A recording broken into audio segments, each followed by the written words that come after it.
Hello, everybody. Welcome to Seattle Overload, the Seahawks podcast. I quite like my new setup. I feel I'm talking into the mic a bit more. But anyway, this is obviously the Week 15 Seahawks 30-13 loss, Sunday Night Football versus the Packers. Brother, this is not the best pod. Yeah. First, Matty, I wanted to say thanks for having me on. Long-time listener, big fan of the show. It's an honor to be here.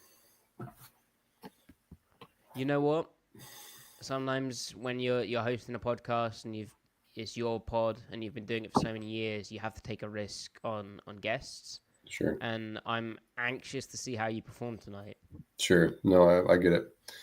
I'll do my best. I'll try not to sandbag the whole thing. Honestly, though, keeping it fresh, that's exciting for me. I'm always, looking to push the envelope. Yeah, you are quite the cavalier in the creative space of YouTube football podcasts. Football podcasts. I'm speaking to a British person. I just said football. So I have a question for you. When you hear the word football, immediately, like I'm sure context dependent, right? But if out of Very context dependent and accent dependent. Okay, fair. All right, so also like setting, like at work, if someone says football, they mean soccer. No. Oh, they mean American football. Yeah, because I work in football. But most of your coworkers are. Yes, but we're working. We don't do soccer, so Context, right? Okay, let's say you're walking down. Okay, shoot.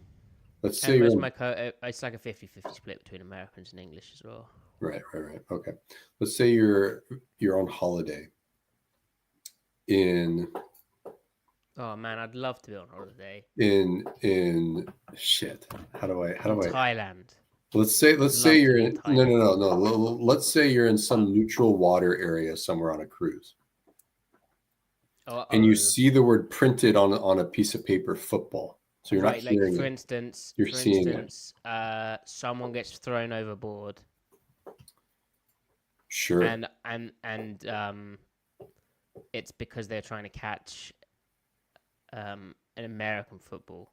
No. Okay. You just see the.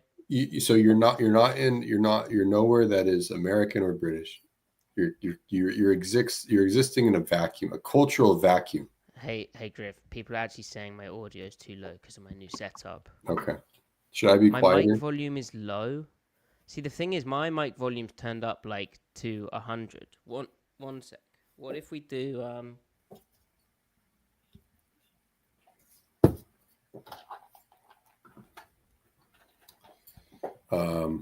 I could do like this. That probably sounds hot as F. You're much louder. So yeah, but I don't know if that's too loud. I think you're as loud as me now, probably. What about if we up the gain? I think you're better. No, I think we're good. Yeah? Okay. Like, it's not too hot. It's not too fiery. Anyway, Griff, back to the chat. Please keep us updated. This is partly why we do the preamble, because technology-wise, it's a shambles. But anyway, please continue with your cruise ship. No. This is what gives the pod character, or all the technical difficulties. So you see the word printed on a piece of paper, football, FOOTBALL. Does your brain? What type of paper? Standard 8.5 by 11. Hold on. What metric? Inches. The Queen's inch. Yeah, you use inches a lot. You guys are big on inches, right? You guys are on the metric system. We love inches. Yeah, we're big on inches over here too. All right, so you see the word football, and you're not in America, and you're not in Europe or anywhere else. Does your brain think gridiron, or does your brain think the pitch? No context. You're in a cultural vacuum. Am I drinking a drink? You are. Look, you've had a couple. Sure. Okay. You've had a few. A few sherbets. But you've also had some espresso as well. So you're getting hit from both sides. Whoa. Boom, football. What do you think? It really does depend who I'm with.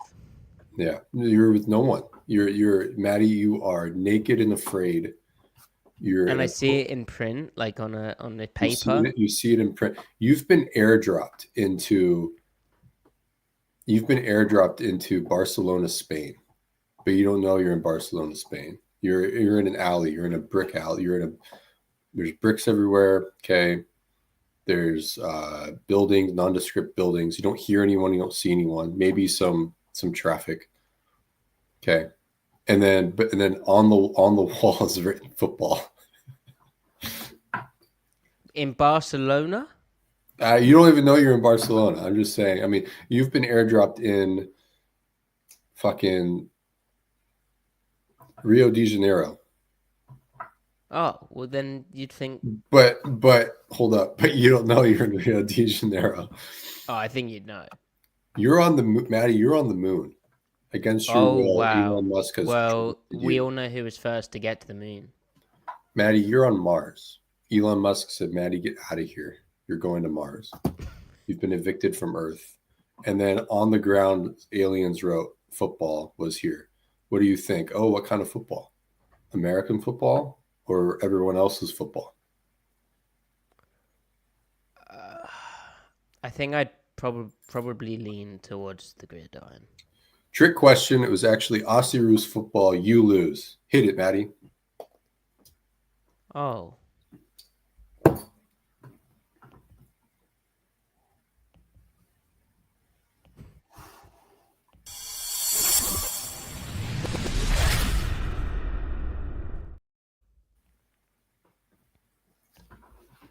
Welcome to the Seattle Overload podcast, where Griffin and I are diving into the Seahawks Week 15 tape from that disappointing Sunday Night Football loss, 30-13, at home to the Green Bay Packers. We're going to look at defense tape specifically, but we've watched tape of both sides of the football.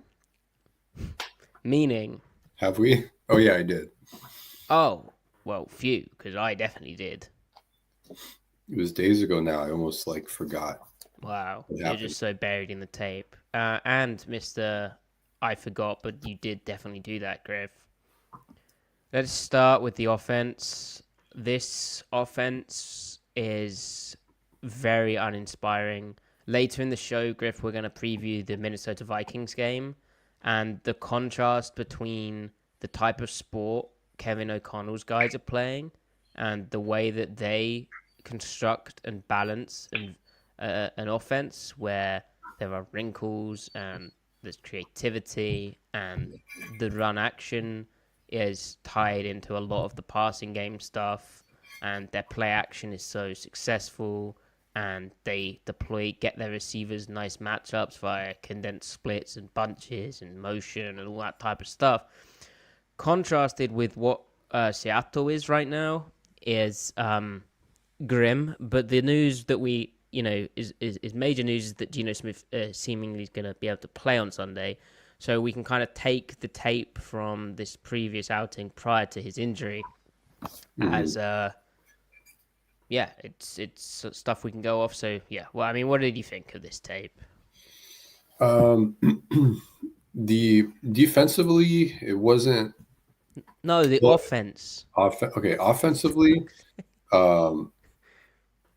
Offensively speaking, look, Matty, let's start with offense. I want to talk about offense, actually. So, I was kind of trying to do that. So that's nice. We're on the same page. Anyway, so as far as the offense goes, Matty, let's segue over there for a second to the offense. Yeah, let's transition. Yeah. Smoothly. Yeah. So as far as the offense goes, they look, it was really bad, man. This offense is a complete disarray. It was another quick game for whatever reason. Like Grubb was like, all right, just a lot of quick game. And I mean, the quick game numbers are actually fine, but not in a way that helped the deeper drop stuff. It's just not integrated. I think he did some interesting things to try to open up some of those windows.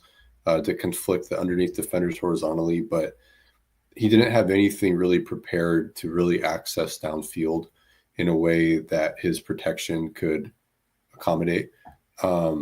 And you were just never going to go blow for blow with this Packers offense. It was honestly one of his worst game plans. And I thought he had a good game plan against the Cardinals in the second matchup. So it's not like he's that far removed from having a decent plan. But it was just a stinker. And what the Packers do, they don't let you get explosive, and they can stuff the run. They can handle play action okay, but it doesn't really matter because you're not really good at play action. Although they actually hit a couple this game, ironically. But what they are really bad at is the down in, down out drop back game. And they Seattle still couldn't take advantage of that or exploit that in any way, shape, or form. So I don't know. The offense is really worrying, and I think it's past the point of them getting their act together. They might have, the odd game here of the remaining three. Maybe one of them is kind of like, oh, hey, they have a heartbeat, but it's not a well conceived offense. So. Oh yeah, I think they're cooked. Yeah. So it's quite a depressing one as well because we're usually trying to offer some hope, but it's very difficult to find hope. Like we spoke about how at least they'd found some gap runs that had been effective. Like against the Jets, it was duo. Then there was the guard tackle wrap play, and we then spoke also about how we hadn't really seen layers off that, or like a complementary play off that, or some play action off that, and we just didn't see it in this game. We didn't actually speak about it after the podcast, like our reaction to the game. I think it was just assumed, but it's crazy how, like, I know they were down by 2 scores, and Grubb spoke about how he felt he needed to approach the game like this, like by passing lots, but the pass run balance is crazy, like having so many straight passes, Charbonnet only with 8 carries, like he almost gets into a certain mode of offense that it's not required at that point. Like you're just exacerbating issues and creating issues where there doesn't need to be them at that point in the game. He hyperfixates tactically, where he's like, I've got all these little minor things I want to do against this particular thing. But he doesn't seem to be able to integrate that into a broader strategy in a way that doesn't, again, like hurt other things in his offense, which is just really strange. It's like packages of offense that have nothing to do with the other package. Like it's just, there's no sequencing, no layering. It's not interwoven. Like I know this is all like subjective, soft, wishy-washy language. What does it really mean? But I don't know. Really a lot of the issue is the formations. He only does certain things out of different formations, and it just makes it too easy for defenses to categorize you pre-snap. And like, all right, this is the spectrum of things they can do based off of the pre-snap information they're giving us. And that is a narrow spectrum. It's not a broad spectrum. And, so it makes you more predictable. It's just bad. And his press conference today was like super, it was interesting. Like he said, when he was asked about like not running it versus the Packers, he said to Bob Condotta, I believe, the scoring situation dictates a lot of that when you're down, but there are always opportunities. I think we had gotten ourselves in a good position when we got ourselves back in the game within 10 points, which was 23-13, and 10 minutes left. You give your guy a chance to run the ball a little bit more than what I did. Hindsight's always 20/20, and you always look at those things critically. I mean, it's more how they, like, just because they were down 2 scores to start the game, you don't suddenly just throw out your, like, that implies he's, like, why can you not still run the ball at that point? And then I think Mike McDonald, having been like the media questioning is obviously getting more and more loaded when it comes to Grubb. Like, why does the offense suck? Is basically so the offense sucked again. Like, well, what's up with that? Yeah. But McDonald, I think, gave his most insightful answer on offense and like maybe some of the discussions happening behind the scenes on Monday. I think it was Monday. Yeah. Anyway, he said on if he thinks the ball needed to be run effectively in order for play action pass to work, despite what data shows. Obviously, the Seahawks have a very low play action rate, and their play action yards per attempt is pathetic. Is it like 6? Is that right? Anyway, he said, I stand on both sides of the argument. This is McDonald speaking. Yeah. I think it's more based on the sets and the protections and the situations that dictate what defense can do in some of those situations. We have a good play action pass game, probably should see more of it, frankly. To a certain extent, the effectiveness of your run game affects play action game, especially if you get it really going, but those are good plays. Him mentioning sets, protection, situations is all the stuff we've basically been speaking about too. And it's crazy how, once again, even with like a run game that was, not seen that often, but like ultimately they were able to force the Packers to they were pursuing quite hard to the outside to stop that type of pull play. And even then, I don't really think they did stop it too much. But like there was no counter punch off that. But also, the play action that they did call in this game, there's like a ridiculous same issue of they only fake it weak, as Ben in the chat pointed out. They only fake the run weak, yet they never run weak. And so it's very unbelievable, and it's disjointed, and it's not cohesive, and it's not the run game or the run action joined up to your play action pass game. And so when you look at stats like, Geno Smith his numbers suck when he's pressured. Like part of that is okay, like pressure's not good for a pocket quarterback, but Geno in the past has actually managed to maintain pretty solid numbers when pressured.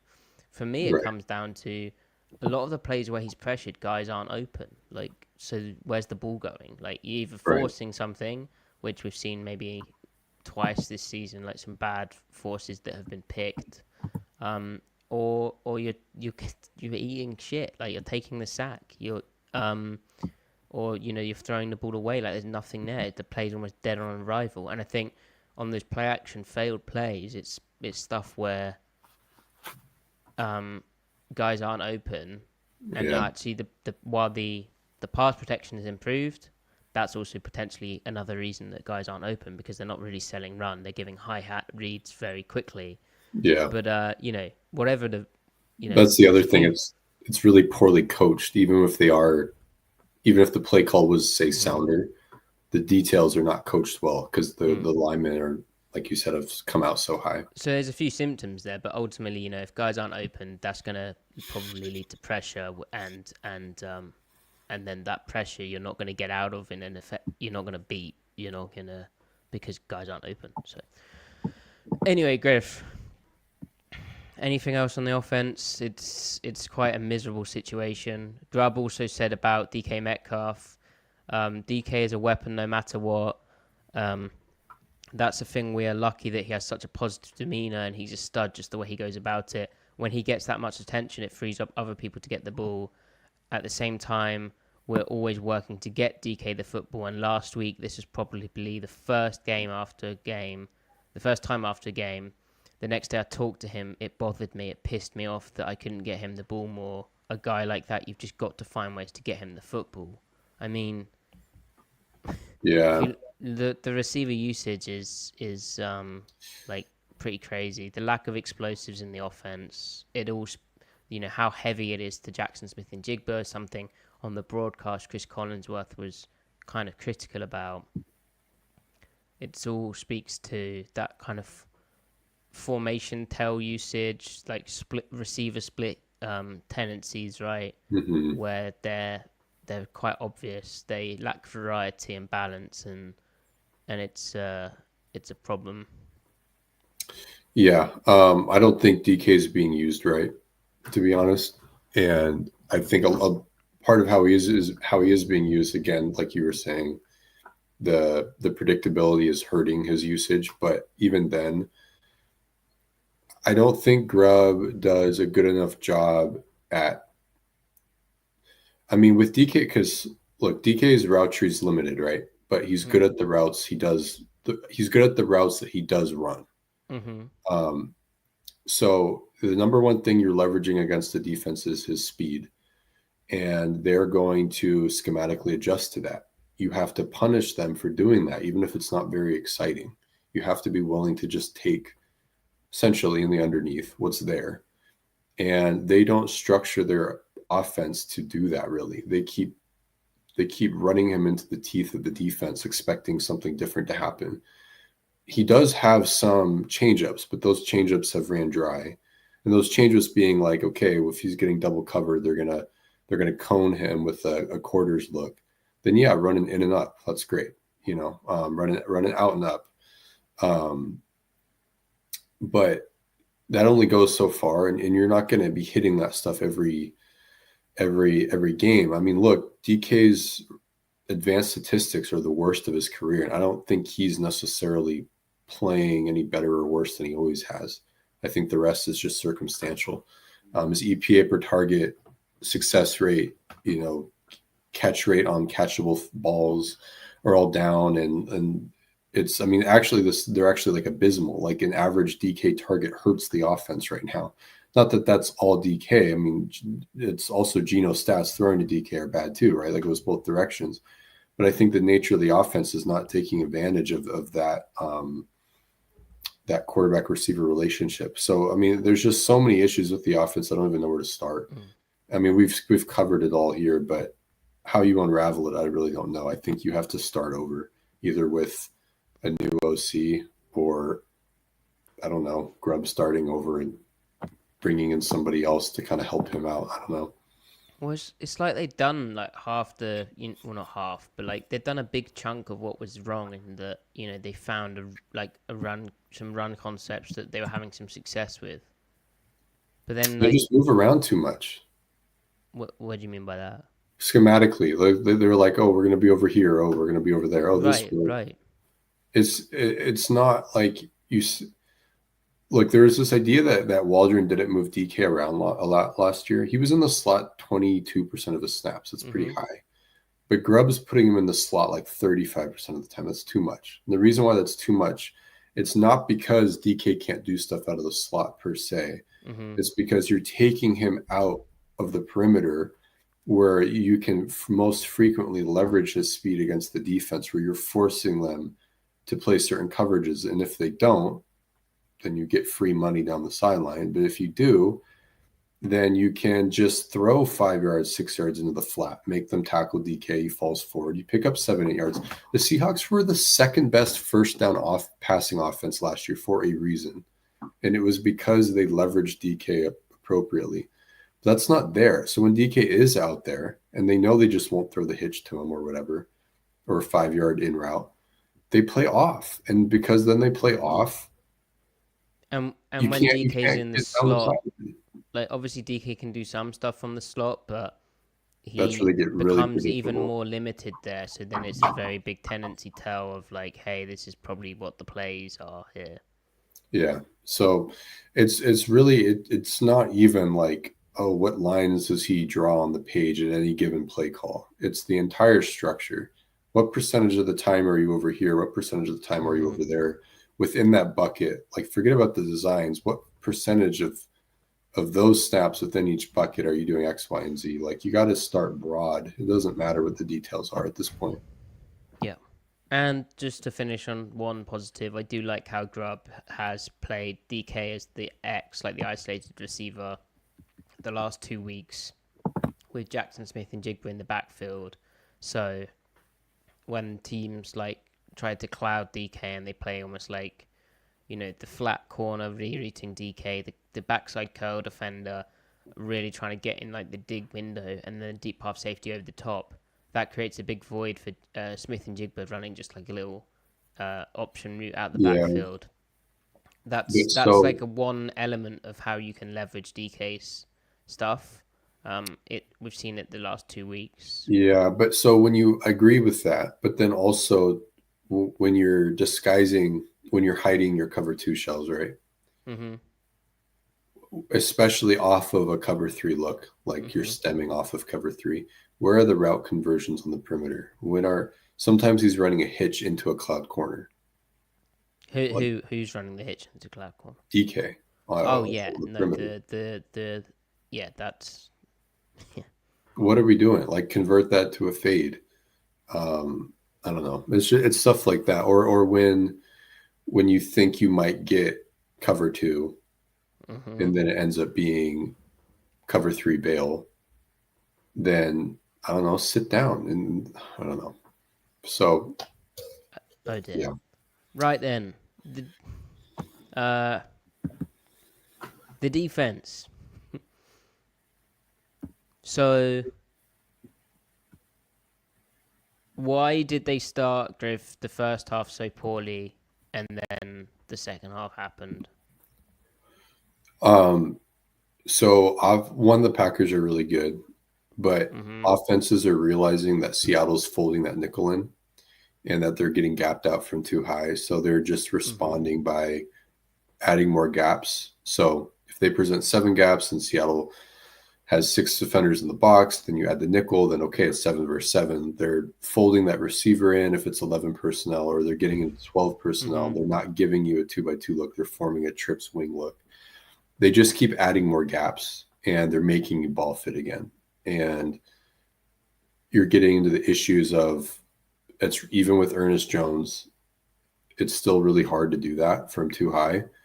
And it's hard when you can't trigger downhill immediately because you have to play more laterally, and it's harder on the defensive linemen. So the defensive linemen were having to hold their combos and doubles for a lot longer this game again, and they got moved. Like each guy, all of them, Leonard Williams, Jaron Reed, Murphy, they all had like one really bad rep, and they were all responsible for like a 8-yard plus run, each of them in the first half. So there's a lot of that going on. And then McDonald said, like in the post game, like we have to admit there's some stuff we just aren't very good at. And then granted, what did he do in the second half? He adjusted, but he played bear. He played the 6-2. He moved the line a little bit, but he even played 3-4 bear against 11. What does that tell you? You're in oh shit mode, like stop the bleeding mode. Yeah, like for him to come out in base, like that's so counterpoint to what you'd expect from McDonald. Right. Like against 11, where typically teams would play nickel. Also, in that second half, he played more straight up, like 1 high. He'd show 2 high, but they'd spin down and play gapped out, and had the safety often coming down to the tight end side. I agree with what you said, but also in that first half, they were not set. Like they constantly were trying to change the 3 techniques alignment and the nose tackles alignment. So Ernest Jones was trying to switch their alignment with the tight ends going in motion or like shifting at the snap. Yeah. And they were also trying to check on the back end to play, I think, like cover 4 to one side and cover 2 to the other side, and changing that depending on the Packers' motion and shifting. And that's very common. Like a lot of defenses do that, but the timing of all of that happening was really off. And so what ended up happening was there's so many plays where Ernest Jones is like a tick slow as the ball snapped because he's looking around to the safety or looking to the D-line. The D-line aren't in the stances properly. So that was like, it was like the perfect storm of the Packers come in with some great runs. I thought they really... it's reassuring in a way, like from a football like soundness perspective, like my understanding of football perspective, that the Packers came with like really good runs for going at Seattle's bubble, like the B gap bubble, which oftentimes was to the short side of the field in that first half. Yeah. And they just sent so much action at the B gap bubble, and found so many ways of hitting stuff up that. And Seattle, along with all the other parts, they struggled. Second half, as you say, they made some adjustments to the fronts they're running, and for me it was playing more 1 high, like just saying we're going to be gapped out, and And by that point in the game, I think Green Bay was fairly happy to, grind it out a bit more, try and chew some clock, and they became a little predictable, right? And I felt if they had the plays, maybe they had some more plays that they didn't really get into because they didn't feel the need. So right.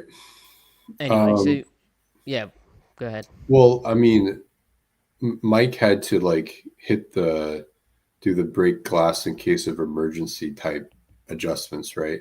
Mm-hmm.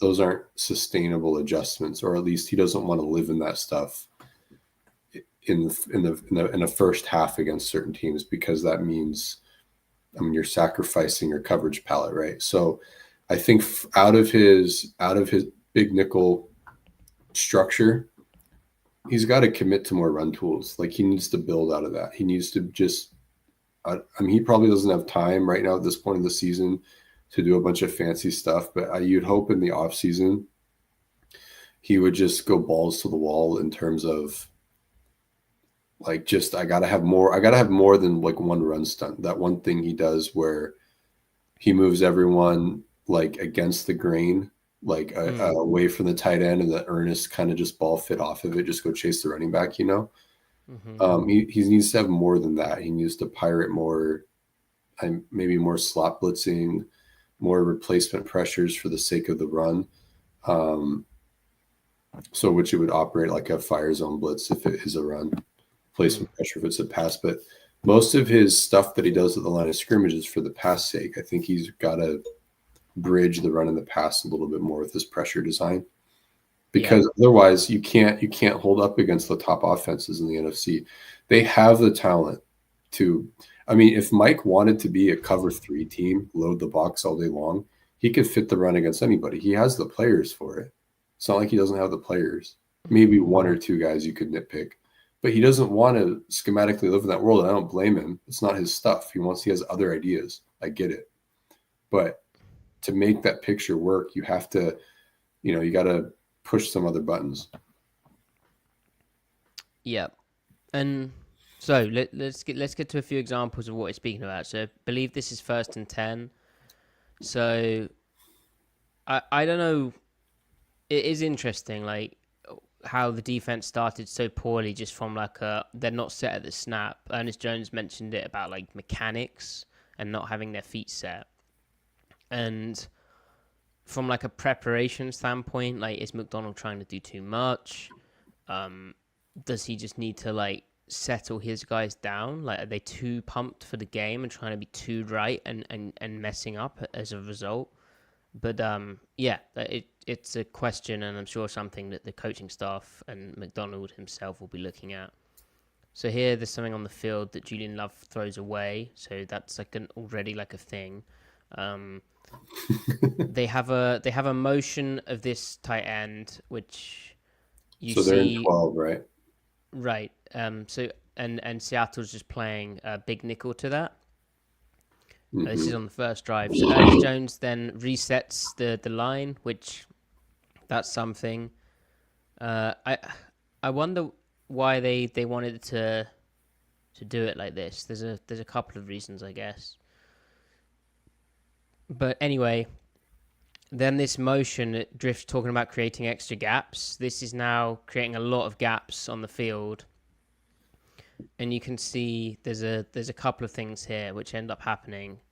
But just to emphasize about all the adjustments going on, I think here they were playing cover 2. Then after the motion, Reek Woolen is communicating with Love how they want to play it. Meanwhile, Kobe Bryant on this side is looking at Love, and I think they are probably checking into this as being the cover 2 side.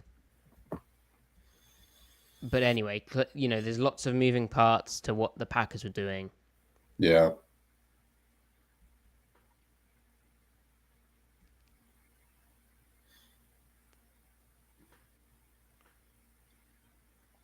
The motion into a nub pulls Woolen into the fit as well.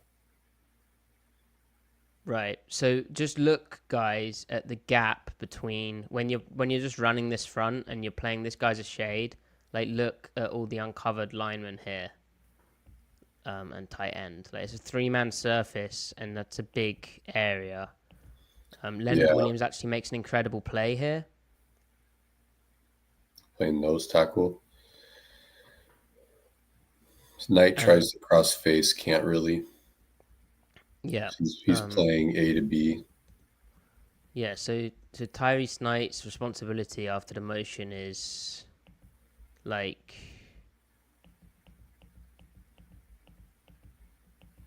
this, right? Yeah. And Ernest Jones is, well, I guess Well, I don't. I think Knight is more like B to C. I meant to say. So he's effectively playing defensive tackle because he's not being protected by anyone. Right.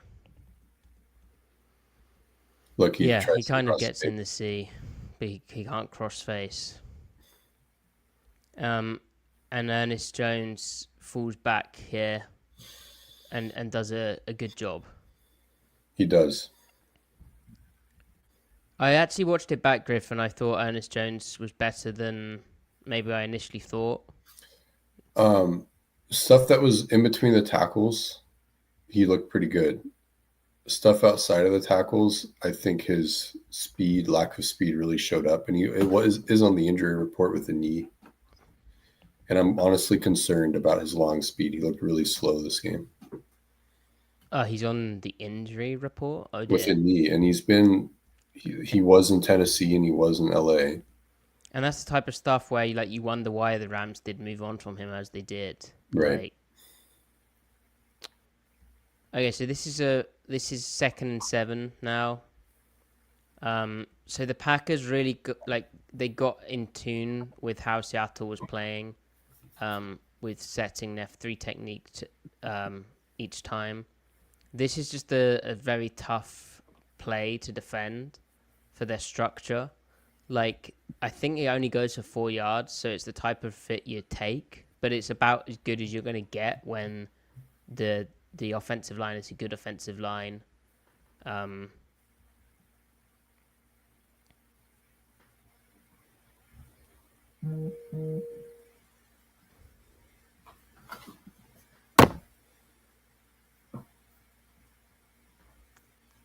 And then I guess the more egregious one was this 3rd and 3. I remember thinking, this was crazy.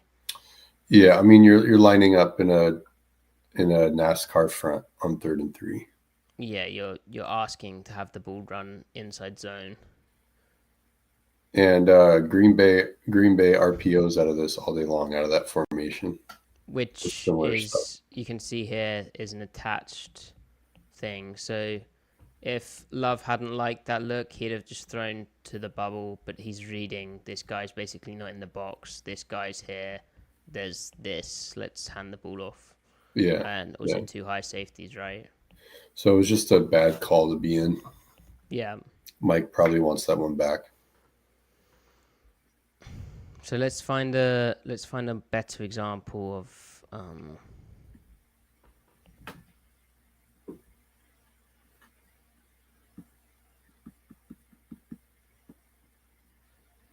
okay.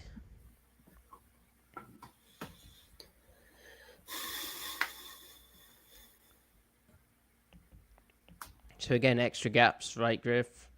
Believe they're in base here, which is not necessarily a surprise on 1st and 10 out of 12 personnel.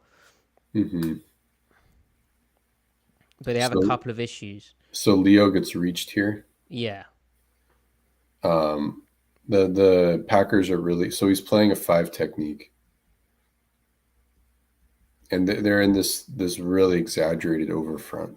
Yeah, so you notice, guys, when this shift happens, but actually I think before the shift, because there's this 2 tight end look, they want him to play like an over front, as Griff was saying, where they have 3 guys on the strong side, 2 guys on the weak side. More of a 6 technique, but right. And the whole purpose of this is this type of formation threatens duo, right? Where they're going to press a double team, and then they could bounce out into this area here. We'll put Leonard Williams there, and he can solidify that.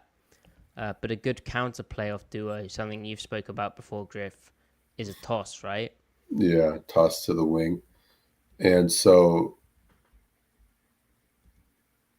yeah, he's not able to get back in. Leo isn't able to get into the C gap. He gets knocked into the B gap. And so then Jones actually doesn't do a bad job in crossing face on the tight end to get into his kind of D gap. But now the one issue here, if there is an issue, is that the alignment makes it so that the tight end's departure allows him to get a really good glancing blow on Leonard Williams. Mm-hmm. So that's the part of being it too high. It changes the linebacker alignments because they got to accommodate the fact that they have two gaps to manage.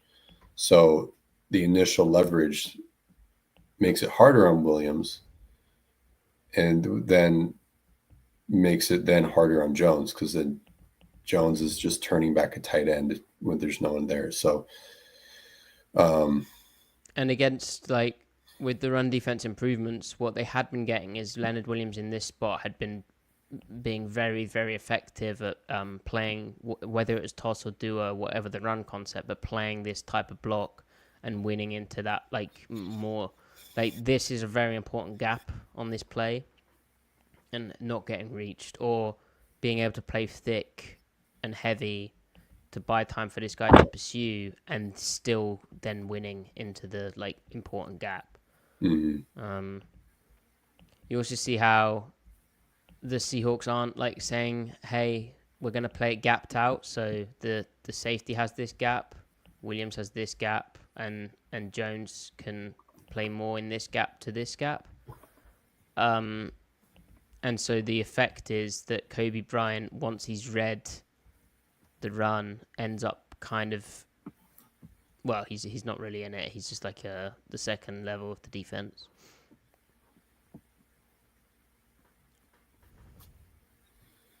Mm-hmm.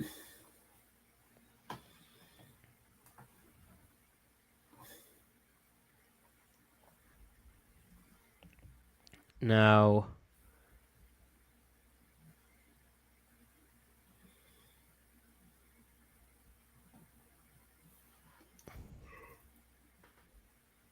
let's go to this play. So we should also credit Josh Jacobs because he was very effective at setting guys up. So this is the first time they played single high in the game. I believe this is probably just cover one where it would be man. Again, they're in the base look, but this is a great job from Jacobs.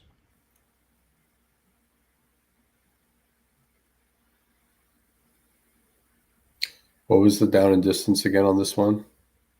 I think this is a second. Oh no, 1st and 6. Would that make sense? Okay. No. 2nd and 1. 1st and 10. 2nd and 1. Yeah, 2nd and 1. Why'd you ask that? I was just trying to remember. So them working the bubble again. Yeah, the bubble really stood out for me. So the idea of playing this type of under front with it's a similar principle to what we saw when Seattle was playing over, and it was this type of player, which is Roy Robertson Harris here, but they're essentially trying to bring one more guy to that C gap area, right?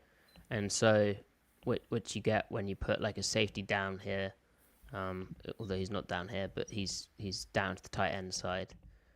So as we play this through, you'll notice duo, right, is pressing the double team, right? This is a duo run. It's pressing this double, and then it has the ability to pop out here, depending on how this linebacker plays it. But you'll see how Ernest Jones does a really good job of playing into that area. and off the block of Robertson Harris.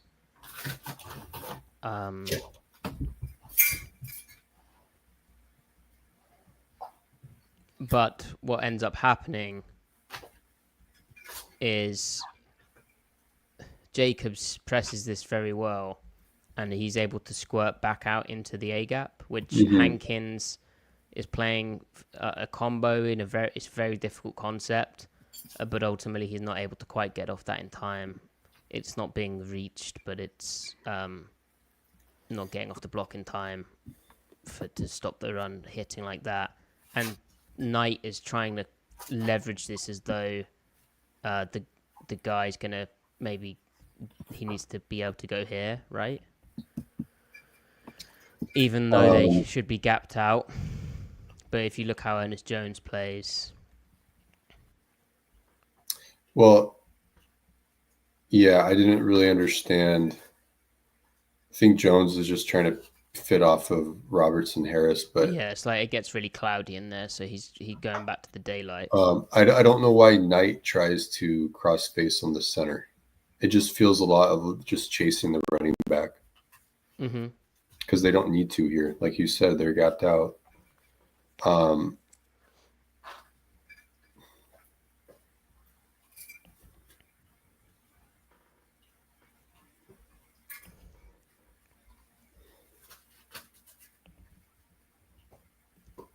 So this is a 1st and 10 where you see them reset the 3 technique.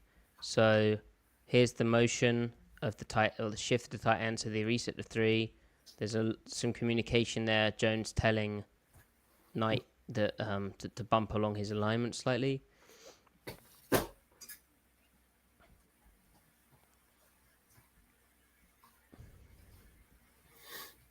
So this motion, it makes Jenkins' momentum work against him because he can't get front side into the weak side B gap quick enough. And in doing so, that lets the tackle stay on the combo on Reed longer, which helps move Reed as well. Yeah. So again, this is very clever from LaFleur. Like, it's what good offensive coordinators should be doing and will be doing. You shift this tight end along. So what it means is there's a big B gap bubble. So this is the B gap bubble. There's no lineman in it. You then, I think they would have been playing this like A to C and then B to A, depending on the flow. Yeah. But once this motion happens, it's again kind of creating that extra gap that Griff was talking about. And it means Jenkins is kind of pulled into this B gap and Jones is still B to A and Knight is still A to C. But there's also this guy to worry about. So really they're thinking they need to fall back a bit. And Jenkins needs to... There's no number 2 for Jenkins in the slot. His number 2 is one of these backfield guys. And so he can really play against the run. But as Griff says, Jenkins is a tick slow getting in there. Jaron Reed gets comboed. And again, he does an okay job. But he's not able to get off it in time. And so it hits right up that B-gap bubble. Mm-hmm. Yeah, Green Bay is just really good at using the angles that the defense gives them. Yes. And then getting that initial knockback on the 3 technique or any defensive lineman. Mm-hmm. That is a weak side mid-zone run. That is a good weak side run game. And again, it's reminiscent of the Bills game where the Bills were very good at how they comboed and climbed and chipped Seattle's defensive tackles, and they had the offensive line who were able to do it. Yep. That one false step from Jenkins is what made the difference right there. Just not firing forward quickly enough. Yeah, and the way he shuffles along, crossing over, and having his cleats out the ground here. Yeah. It kind of now see what really like savvy nickels do is when that motion comes, they are blitzing the B gap. Like as soon as like he shuffles and stays square, as soon as the receiver flashes his jersey across the screen, Devin would just be flying into the B gap like right now. And he'd be right. And that would completely change everything. It's a good point, Brendan. Yes, indeed. Weak side run game. Weak zone.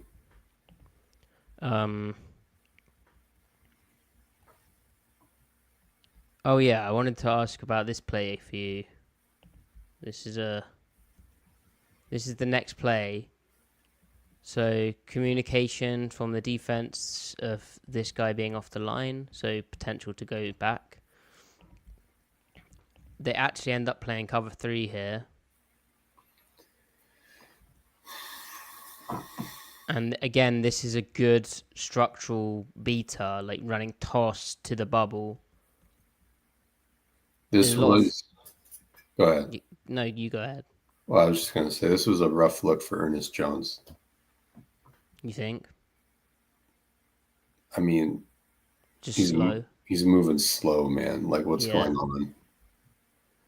And Murphy's getting moved like crazy, but... But Ernest Jones is slow, basically, is what you're saying. Yeah. So they do get gapped out here, right?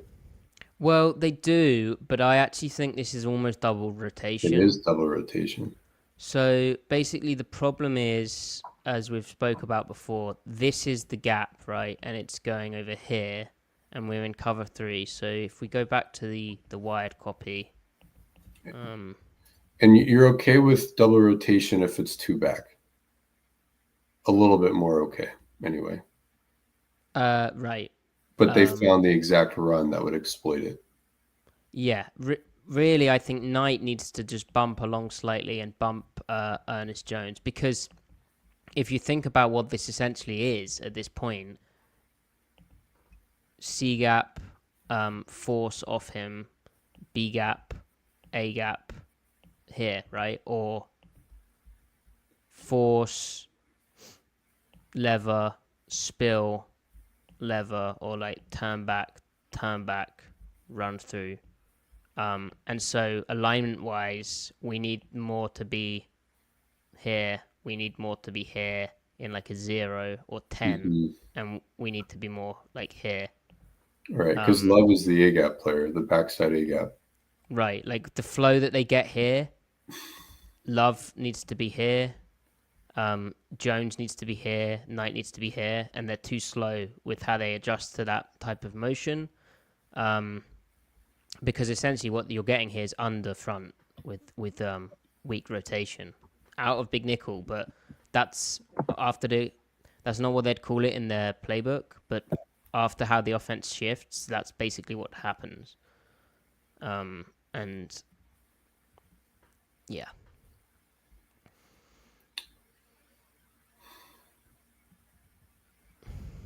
So Knight is where Love should be coming down to, basically. Right. Knight should be here, Jones should be here, and so that's why they're so disadvantaged. Knight needs to be in that B gap to the left of Murphy, and then Jones needs to fit outside of Draymond Jones. Or you mean he needs to get here? Yeah, I mean, because Love is the A gap. It's Love the A gap, Knight the B gap, Jones is the D gap, and Jenkins is turning back the first guy he sees. Yeah, so again, like after this shift, Ernest Jones should be essentially here because he has to be able to turn this guy back if he went up here, right? Right. You can see how they're screwed here, yeah. And what's crazy as well is it's like this isn't even to the short side. This is to the wide side of the field. Yeah. But it's again the Packers understanding if they fast motion this guy before they can reset the line, they're going to get a really wide B-gap bubble to the field. Yeah. And also the Seahawks communication isn't going to handle it well. And this is stuff which happened against the Bills where it was like after whatever shift the Bills did, these two didn't do it in time. like playing from too high. Knight has to be bumping now. He needs to be telling Ernest Jones bump, bump, bump, and that's a confidence thing as well. I know Adam Durley described him as a confident player, but a lot of times Ernest Jones is talking to Knight, which is good. You want that communication. Jones is the green dot wearer, but at the same time, you need the both to talk to one another. I'm sure they do. Like, we can't hear what's going on right now, but this is an instance of we gotta come here and we gotta come here. So yeah. So, kind of a oh dear, it's going a bit laggy, but a bit of a perfect storm as well, where a lot of things aren't going too good.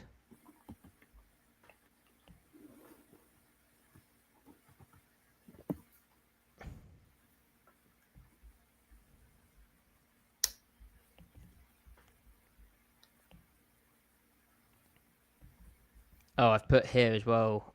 So this is a nasty play, Griff. If they'd handed this off, this was going to be nasty. I think he doesn't hand it off because the tight end slips, or maybe he's not even aware of that.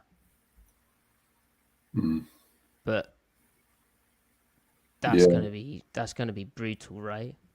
Like, counter to the B gap bubble. Yeah. Instead, they throw the bubble to 3/2. That doesn't seem. Yeah, definitely not. Because he's looking at Devin, right? Yeah. Like. Yeah, that would have been interesting to watch play out. Boom. Yeah, I don't know. Maybe Hall would have saved them because he does get a good crunch on the kick out. Yeah. But great tackle from Job. Yep. Right. Do you have a good run defense play? Maybe the Leonard Williams TFL off of the 6-2 in short yardage. Okay. Well, okay. It doesn't have to be that one. This is one of the best. I thought, again, this is like the weak zone, right? Hall and Hankins just do a great job. Yeah. Hankins kind of had a good game. Hankins. Yeah. Yeah, he started playing good again. I don't know what was going on, but he had a couple of shakier games, and he's back now. Came in. If you want to know what double rotation is, it's basically the safety rotating down into the same gap or area as the linebacker in one high. Well, not always one high, but basically you end up with two guys in the same gap. Usually it's towards the three technique side. Well, it is. So safety rotating down to where the three technique defensive tackle is, and the linebacker they're not sliding their alignment or they're not stunting. So you end up with two guys in the same gap, which when you're in one high where everyone should have one gap, that means you're missing a guy in another gap, and so it's a problem. But if you want to know a bit more about that, we talked a lot about it after the Buffalo Bills game. So this here is how you kind of alleviate B-gap bubble stuff. You just play super thick. You have to be aware as an edge of what run you're getting. And why Derek Hall is able to play more aggressive into that bubble, partly is he knows the safety's coming down here. Now the safety's responsible for the number 2, because it's cover 3, I think, but also Hall can play thicker into that, and he understands the run concept he's getting as well. But this is a great play from Hankins. But again, it's a tricky run concept for the Seahawks, right? Creating extra gaps and manipulating the front and running into that bubble to the weak side.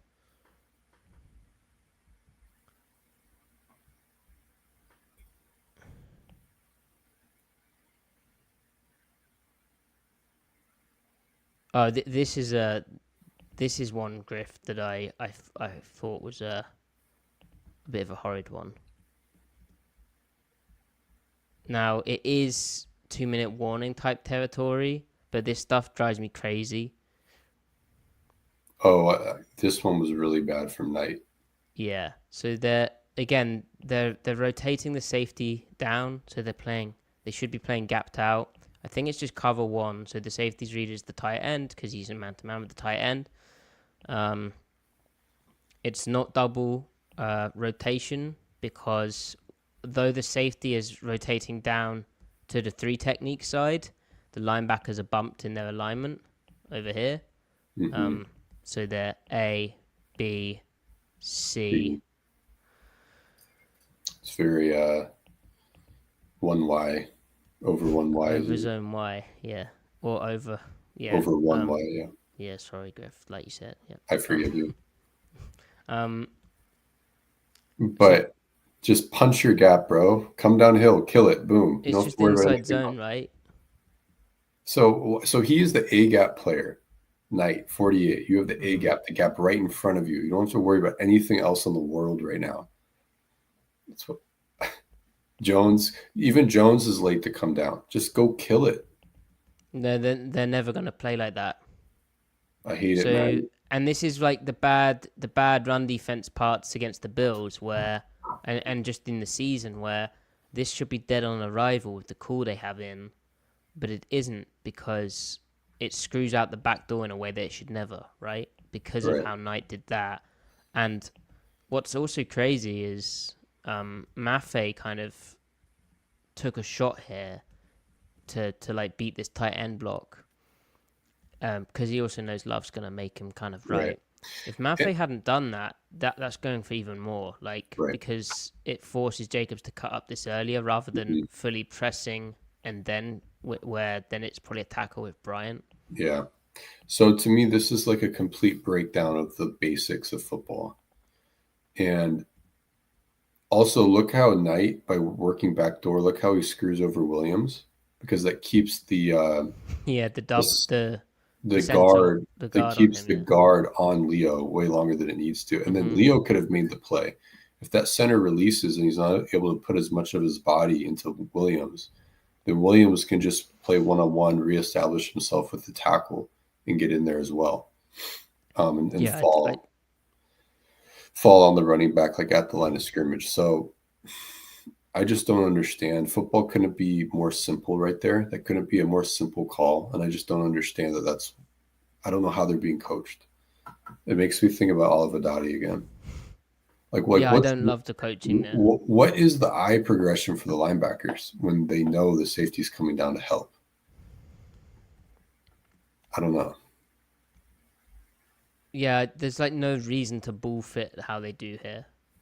And even if he was, what if gap is the running back? It's zone, right? Why is he thinking it's duo? Is he thinking it's this? Like, it's zone. Like, it's gonna... Anyway. I've just noticed my webcam's laggy. That's annoying. Oh well, at least the video's not lagging. Right, so let's finish on a good run, eh? Yeah. 28-13.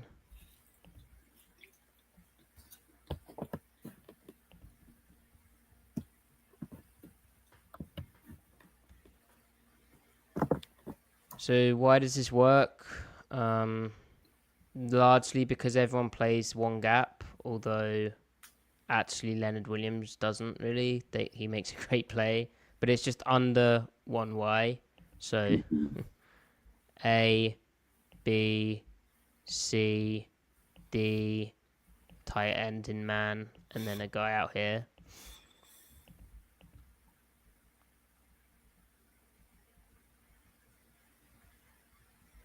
Because of how Bryant is so aggressive shooting his gap, he actually gets to the ball. Knight's a bit more aggressive. So and see what the Knight being aggressive takes the center off Murphy, and Murphy can hold his ground a little bit more, right? Right. Like the center would be thinking maybe double here if Knight was more cautious, like chip and climb. But because Knight comes downhill to his one gap, the center immediately has to go get him. Mm-hmm. And part of the reason why Williams feels comfortable crossing face like this is because he understands the run concept. He knows it's being ran to the strong side, and the running back is going to be reading this from. He's reading away from him, right? Away from Williams. Yeah. So he knows he's not going to cut back in all likelihood. Right.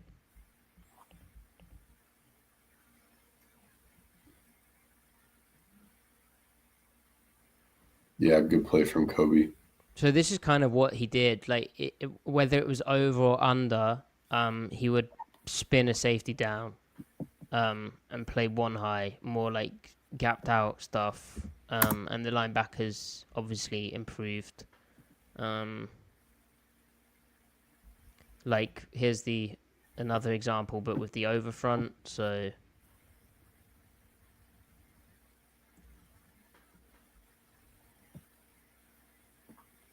they only ever they seem to have the issues, Griff's, when the safety spins like away from the tight end, so to the weak side of the run like strength. Mm-hmm. I guess because the linebackers are no longer A and B, they're like B and A. Yeah. Anyway, or well, it depends whether it's over or under. But like they should bump their back gaps along, and they don't. Anyway, so I think this is just cover 3.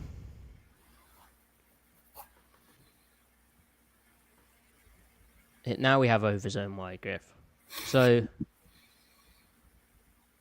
it's a bit funky because of this, where I actually think it's almost... But then this happens. So really the gaps we see now are the gaps where it's this fitting this off this guy as well. And then this, right? Right. And in a toss style action, Draymond Jones just beats his block. But ultimately, spinning the safety down means there's more one-on-ones for everybody. Yeah. And yeah, that's what happens. Yeah, I mean, look at Reed and Hankins. Like, you can even pause it once. Yeah. And right. and the linemen, the Packers linemen, are releasing so quickly because they have someone threatening their play side gap, so they have to go get him. And that's what happens. The linebackers trigger quickly, and they can do that when the safety's coming down. Yeah. So the second half adjustment, I mean, the defense had life, right? Mm-hmm. The Vikings don't have like a crazy good run game or anything. So I'm not too worried about the run game. I think they'll handle them, keep them under 4 yards or carry to the running backs. If that's the case, Griff, I would be slightly disappointed if the Seahawks aren't able to do stuff, because when the defense has issues, for me, it's when they're... I suppose what the Packers did, which was actually very good as well, and we haven't really looked at, is they came out with an effective enough screen game, an RPO game, in that first half to stay ahead of the sticks. But yeah, I guess running the ball is a big way of staying ahead of the down and distances and keeping the defense honest. And for me, when the defense has really struggled, it's been those instances, right? Like the Bills game, this game. And so if the Vikings... But I think their run game's good enough, right? But I think crucially for me, it's how... Like, I'm afraid of... And Woolen improved in the second half of this game, I think. But he had a tough game, like, against the inside releases of Dobbs. And also how they were able to... Well, inside releases of all the Packers receivers. But how they were also able to, like... mix things up and be very kind of, I guess multiple, but like to do a lot of things with their receivers. Like O'Connell's going to do more of that. Like I don't know if they'll put. We're transitioning to our preview of the Vikings game, of course. Nice segue, Griff. I don't know if they'll put Jefferson like versus Woolen. Like, will they match Woolen up with him? That's a tough one, especially after Woolen's last game. Like, I don't know if they'll have the confidence to do that, but it's terrifying how KOC gets like them so much space and clean releases, and probably going to be a game of guessing, banking on too high and trying to. Look, it's going to be all play action on early downs. Like, that will be what moves the ball in early downs. And if they can survive that, it will be isolation to Jefferson and Addison. And who wins that variance battle? I suspect the Vikings will do whatever they want with play action. They're one of the best in the league at it. Seattle's one of the worst. And then it will just, outside of that, it will just be a big battle between the corners and their receivers. What did you think of the play action defense in this game? Like, because obviously there was a couple of opportunities where I thought the Packers could have connected over the middle and the ball didn't go there for whatever reason. But also there was some shaky moments. Yeah, it wasn't like horrific, but it wasn't great either. It was still kind of bad overall. But explosives really, and penalties. That's the other thing with this game. The penalties were really annoying, weren't they? But they kind of just lost the fight downfield. Like the touchdown Witherspoon gave up. That just kind of sucks, even though it was garbage time at that point. Stuff like that was just however that cookie crumbles was going to determine the game. I think where they really blew it was the first half run defense. Maybe you survive them if you can bottle up the run game in the first half. So, I don't know, man. The other side of the ball. Oh my God! This is like Brian Flores' like dream, right? He's because gonna absolutely cook. Now, what's interesting is Seattle is still good against a 5-man rush this year, but then they fall off against the blitz. I think where he's going to get them is showing blitz and then falling off into a 4-man rush. And Geno's going to hold the ball a lot and take some sacks because no one will be open. And then if they go into under center, they are going to get pummeled. They are going to get plastered in under center. Because of how lacking in diversity. They'll break the protection scheme, dude. So the weak side stuff. They're gonna blitz the 2-man. They're gonna blitz the open side where there's no and they're gonna bait flat throws at a shotgun all game long. And I worry. I think Geno knows that he's gonna hold the ball as much as he can. I would use a lot of 12 personnel. I would match numbers and take shots downfield. I would even do that out of shotgun. I would play a lot of 12 shotgun. Oh dear. I would also do a lot of hurry up to keep them out of their substitutions and make them simplify themselves and just see what happens. I don't know, man. It could be a slaughter. I don't feel great. It'll probably be you know what? 28-20 Vikings. Final answer. I think 24-20 Vikings. Okay. Yeah. So let me just get to the questions because we do have some questions. Thank you so much for the donation, Nunya. Who do you guys think will appoint the next offensive coordinator, Mike McDonald or John Schneider, or both?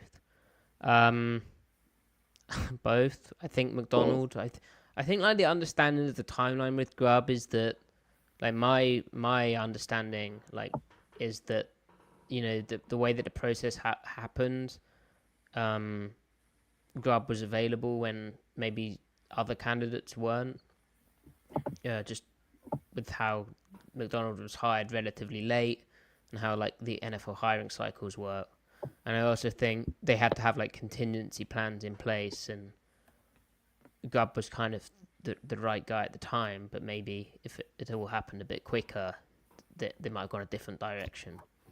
But McDonald, I think, I'm not saying he didn't have a say, but I think he'll have more of a say next time if Grubb is fired, right, Griff? Yeah, I would imagine so.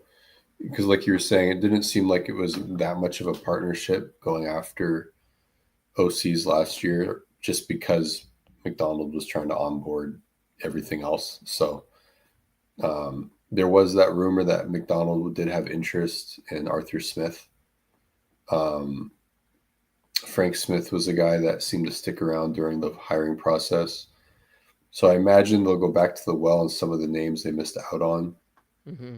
But then there might also be other names. So one guy we have to be on the lookout for is Wes Phillips, O'Connell's OC. Also, LaFleur's OC, Stenovich. He's done a lot for Green Bay's run game. So he's clearly a novel thinker. He's not just like a glorified whatever run game coordinator. He's actually had quite a bit of influence on LaFleur's offense in ways that like Hackett didn't. And the other guy who's the OC for the Patriots right now, although I think he's solid. Stenovich has quite the reputation, like in a good way. So yeah, we'll have to see what happens now. This is all assuming they actually fire Grubb. We're kind of taking that as a foregone conclusion, but well, Nunya donated the money, so yeah, we're assuming it. Yeah, and we appreciate that. Anyway, we'll see what happens. What if they put up 40 points on Minnesota? Well, like the case for that is Gino is very good at identifying defenses generally. The Vikings do leave stuff open down the field at times. Their cornerback group is like semi. I mean, they've got good play out of it, but like it's washed is too strong. But they've played better football in previous years. I think they've peaked. And if you look at like Seattle's receiving talent on paper, you would back them to be able to do stuff. I think the underrated thing for me about the Vikings is how well their run defense plays. Like, they have a lot of unsung linemen, like Jerry Tillery. And they just play like a 6'2", but they get into it out of like dime. And they put Metellus as a will, but he comes down from too high. But they don't double rotate. Like, they're really sound. The guys up front eat blocks and stick in their gaps, and they flow to the football and set really good edges. Like Greenard on the edge is a very good edge setter. Yeah. And then I'm really interested to see how Flores is one of the best at like exploiting tendencies and attacking people and keeping attacking them. I'm fascinated to see what that looks like against Grubb's offense, because we've been so critical of it, like particularly today. So, a few other questions. So Cayman asking about the Reek Woolen touchdown from Dobbs on the slant, asking if it was Tyrese Knight's fault.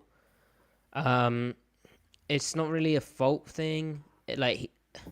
It's a beater for cover one, right? But it's kind of what I was speaking about. Of Woolen went with a quick jam, and Dobbs did well with his release. I think he anticipated he was getting that. But it meant like Woolen didn't. When you quick jam someone, you need to jab them and then come to balance. And Woolen kind of, with how Dobbs kind of delayed slightly and anticipated it and almost turned his shoulder to like reduce his surface area, and then inside released, Woolen was kind of stepped behind on the play, but it was a fair enough disruption. The real issue is, I think there's so much going on, but like it was empty, and then they pushed 4 strong away from Knight, which essentially meant at the snap he realized from what his responsibility was, he was now the rat defender, so his responsibility changed. And I don't ever think he really... there's so much going on at this point. I don't think he really knew the split of Dobbs. Like, it was a very tight split. So Woolen's playing outside leverage to leverage that to his help in Tyrese Knight in the low hole. But if Tyrese Knight was like really cognizant of that, I think he takes a slightly different angle. Like Love did a good job looking him off, but then the angle Knight takes to play that throw is as though it's a further outside receiver for me. It's too flat. It's not at the right angle to impact that throw. Mm-hmm. But also, like, good concept. I think Woolen could have played the actual catch point better. And then, like, his other, one of his other problems was a catch point deal. The others were, like, inside releases where he's not staying on top of the inside release. He's getting in a trail position and he needs to be in phase. So, there you go. And then Ben asking, what do you think of the quotes from Mike McDonald's radio show that you quoted on Blue Sky? Yes, radio show, by the way, which is Seattle Sports, Brock and Salk, the Mike McDonald show. I thought they were kind of what we were speaking about. Like he was saying, Griff, about adjustments and guys playing better, and they want to cut. I just said a terrible thing. They want to cut sunk costs. But he's saying how they executed better, obviously. But what was telling for me was when he said, I for sure learned some things about our team and our defense without being specific, that's schematic. I'll just probably leave that out of the public sphere right now. But for me, it's kind of what we just saw, right? Like, a bit more gapped out stuff, bit less moving parts at the snap. Bit more bare and like base usage, as Griff was speaking of. For me, though, it's kind of crazy. I know McDonald's saying he learned that about his team, but like I think maybe it's confirmation, right? Because I think we've seen signs that this is the case with this team. But I don't know if it's like necessarily his team or if it's just like run defense in the NFL against good opponents. Right. I mean, who can do it? That's the thing. Like, very few of these teams can. The ones that do it go overboard in scheming for it, So, like, just never, whatever. Yeah. So either more run tools or you got to get into different calls. And there you have it. Well, I'm really looking forward to Sunday, Griff. The other factor to it is yeah, I am. It's good. It's a good football team. Like, I want to see the Seahawks play a good football team. Don't want to see them play like the most fraudulent Arizona Cardinals offense showings with like a defense that's full of just like nobody's. It will. In that sense, it will be a very defining game. Like, what is this team actually? Especially coming off the Packers game. Like, if you want the Packers game to be a fluke, then go prove it against the Vikings, right? Right, and this is a must win, because I'm pretty sure if they lose this, does it mean that they need a little help? If they lose this game, the Rams need to drop one game, I think, and then Week 18 can decide it. Oof. Wow. So yeah, that's tough. The other factor, Griff, is Week 18 will be very interesting. Week 18 will be massive. Anyway, I'm also informed by you that it's going to rain in Seattle. That's breaking news. It's going to rain big time. Geno, obviously, rain game. He's not the best in the rain. Most quarterbacks aren't, to be fair. Yeah, it'll be interesting to see Darnold in the rain. Actually, I have no idea how they travel, especially outdoor stadiums. Well, and I think they've won 7 in a row, or they might have won 8 in a row. But either way, it's very tough in the NFL to win so many games in a row. And traveling out west, and it's kind of a short week for the Vikings. That is a tough element for them. Also, if you look at, I think this is going to be a massive game of, like, I've done a few Vikings games this season, and the Darnold just lobs it up. Like, he straight up will just throw it to a spot. Like, his guys will come down with it. Addison's such a good contested catcher, and like his ball tracking's insane, and Jefferson's Jefferson, right? But Darnold will like, he's got that kind of the Shanahan element, the Shanahan tree element to his, honoring the timing of the play and just lobbing it. Mm-hmm. And I think Seattle's defense will present those, like the way that they play defense. If those perceived openings will be there for Darnold to attack. So, there's takeaway opportunities for the Seahawks that they needed to get against Love and the Packers. Yeah. Because, again, they gave up some efficiency per play, but they needed those takeaways. But I think Minnesota, Love didn't really put the ball in harm's way. He was very, very good, and his deep accuracy was incredible as it is. Whereas I think Darnold will turn the ball over. Like, I think that might happen. So, yeah, very well could. Darnold's interesting. What did you think of McDonald? This is like just us talking, chat. This is what we'd be speaking about if we just bug it off. What do you think of them bringing Woolen on the cornerback, the cover 3 sim from the boundary, where the corner blitzes, they drop the away edge to the field in the strong hook? Like, why did McDonald trot that out this game again against the Packers? Like, as like a run stopping measure? Probably just trying to get it negative. Yeah, it's like, I need a different creeper. Yeah. Different. Yeah. I wonder if there was something scouted about it. I don't know. I'd have to see it again, though. I think last time he did it was the Patriots game, maybe? What was the formation that Green Bay was in? I don't think it wasn't one which screamed like we need to do it. It's like stop, But I think he calls that Cam because they're all named after quarterbacks, right? Cam for corner. Yeah. Because you've got Brady and Favre. Anyway, let's get out of here. Thank you, chat. So good to see like usual names. It is a family show. I apologize, Taylor. Matty, the rare instances where you are watching a baseball game.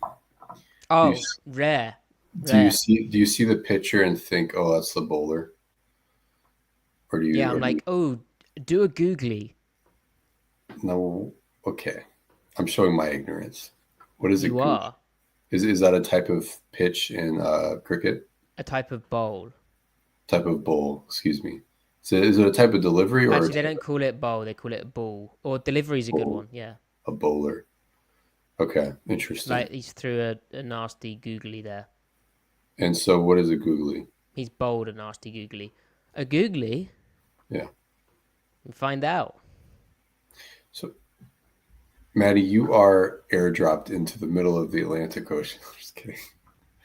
And someone has tied ankle weights to your feet, cinder blocks to your feet. Oh no! Why have they done that? I don't know. You escaped Mars somehow. So you don't want to talk about in cricket the offside versus the leg side? No, I do. No, we don't. That can be our next preamble topic. Also, I had there's like an American pronunciation thing that I heard. I keep hearing it from like this one whiskey YouTuber that I watch. It's really bothering me, and I need to remember what word it was. So that can be another. Oh yeah, I want to hear about this. Because I want to know what stuff Americans do that piss you guys off. Like, why do you say it like that? Well, the thing is, I'm very calm. I never get pissed off. Yeah. I can handle my emotions, You could say emotionally intelligent, but, that would be you saying that. Emotionally rugged, even. Yeah, resilient. Okay. Brilliant. Lovely. Marvelous. Yeah, great. Fantastic. Hit it, Matty. Like the video, please. We don't have that many likes. It does help us. Share it with people. And we'll see you on Sunday for post-game extravaganza. Goodbye.